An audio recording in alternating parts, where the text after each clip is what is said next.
Factsverse presents Lynda Carter, a real-life Wonder Woman. Even though Wonder Woman stands to be one of the most famous comic book characters, it wasn't always like this. Wonder Woman, as well as her alter ego Diana Prince, was played by Lynda Carter in the popular 1970s show, which was significant in turning the character from a superhero to a cultural icon.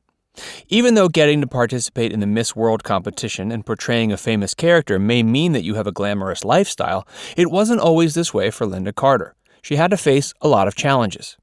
We'll be discussing the challenges that were a part of Carter's life and why she was not part of the new Wonder Woman productions. Even though Lynda's breakthrough in acting was as Wonder Woman, her career had started much earlier in the field of entertainment. Her first appearance on TV was when she was only 5 years old in 1956. This was about 20 years before the Wonder Woman show debuted. She made her appearance on Lou King's talent show, not as an actress though. Lynda was very interested in singing. When she reached high school, she took singing extremely seriously. She sang in a band called Just Us, where she was accompanied by a marimba, an acoustic guitar, conga drums, as well as a stand-up bass. Later, she joined a band called The Relatives with two of her cousins. A year later, she left home and went on a tour with this band. Lynda was a feminist and was starting to become a strong activist. The Relatives did well for a band that had just started out. Earlier, she would only earn a small salary for working in her uncle's diner. Now she earned up to $50 every night for singing.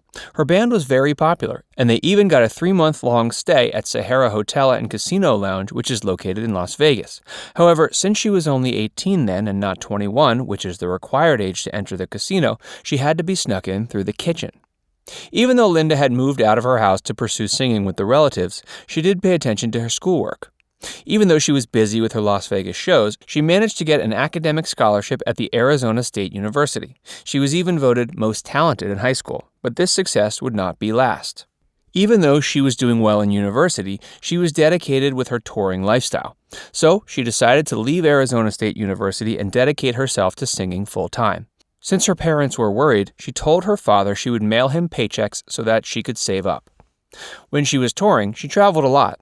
She learned a lot about music theory from many jazz musicians. She performed in a lot of places like Borscht Belt lounges in New York, honky-tonk joints in the South, and so on. Although she was receiving good education in the field of music as well as performing, there was something else which had begun to bother her. One day, when Lynda was out in the Midwest, she saw a 30-something-year-old lounge singer walking on stage. She was a good singer. However, she was not a star. The glamour of the touring lifestyle had somewhat worn off her palpably. Carter says that when she woke up the next day, she could not stop crying because she felt like that would be her situation in 10 years. This experience was a wake-up call for Lynda. After she let her band know, she went back home to her parents because she had a lot to think about. After rethinking her decision, she came to the conclusion that while she enjoyed music, she wanted to try something else as well. With beautiful blue eyes, a height of 5'9", and striking long black hair, Carter knew she looked good, so she joined a modeling agency. Within the first month of modeling, Lynda had been crowned Miss Phoenix, Miss Arizona, and even Miss World USA. To someone watching from outside, it may seem like Carter was a natural in this field. Her mother was extremely proud of her achievement. However, Lynda did not feel comfortable with this new career. Carter went on her career path, and in 1972, she represented the USA in the International Beauty Pageant, where she reached the semifinals. This trajectory, however, did not make her happy. When she came back home from the Miss World competition, she decided to take a break from modeling.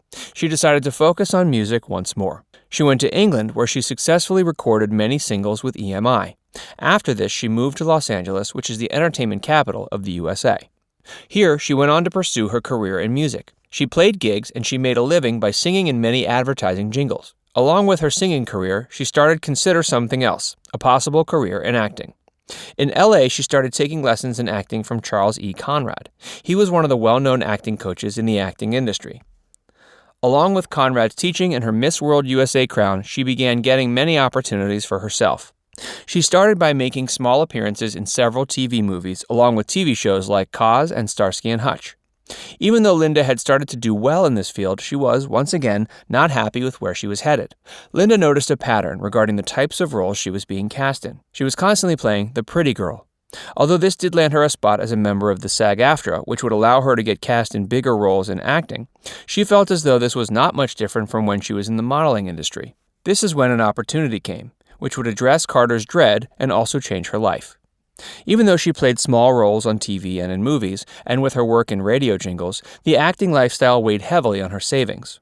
Her funds were almost over, so she was considering going back home to her parents. This is when she got a phone call from her manager. Lynda had been cast in the role of Wonder Woman. Thanks to her good performance, she was now going to be a main character in a TV show. In 1975, Lynda got the opportunity to act in a new superhero TV show by Warner Brothers and DC Comics. The role had transformed not only her life, but also feminist ideologies as women's rights. Lynda was set to perform a character whose name was Diana Prince. Diana's character comes from a secluded island situated in the Pacific named Paradise.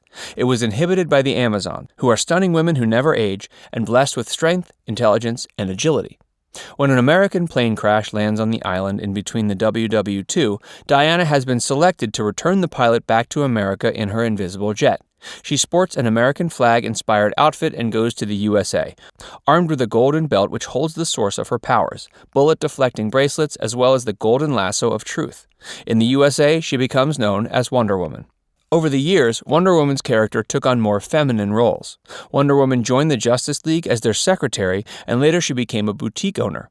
In the 1970s, however, when second-wave feminism began to gain momentum in the public discourse, studio executives understood that it was time for a superhero show that was headed by a woman, so they revamped Diana Prince. Just like the 1940s comics, she was turned into a superhero, this time as a live-action version. Lynda's performance as Diana, along with the excellent costumes and catchy theme song, made her into an icon, which even surpassed the comics themselves. As the show's second season started, when someone said Wonder Woman, the image that came to mind was not that of the comics, but of Lynda flying in her invisible plane in her red, white, and blue outfit. One of Wonder Woman's iconic movies is dedicated to Lynda. The producers were trying to come up with a way for Diana to transform into her Wonder Woman outfit. This is when Lynda suggested that she spins in her normal clothes and to get the camera to crossfade to her spinning around in her Wonder Woman outfit. While the second season of Wonder Woman was going on, Carter signed a modeling contract with the cosmetics company Maybelline. Even though she was successful, she would start facing problems. After only three seasons, the Wonder Woman show was taken down by the show's producers. However, Lynda's role as Wonder Woman was not over. Lynda did not make a cameo in the Wonder Woman film. In 1978, the show was canceled. Now Lynda was again seeking direction in life. Even though Wonder Woman had ended, her modeling career with Maybelline went well. In 1982, Maybelline hosted a dinner in Lynda's honor. This is where Lynda met Robert A. Altman, who was working as a lawyer for Maybelline's parent company at the time. They got married in 1984.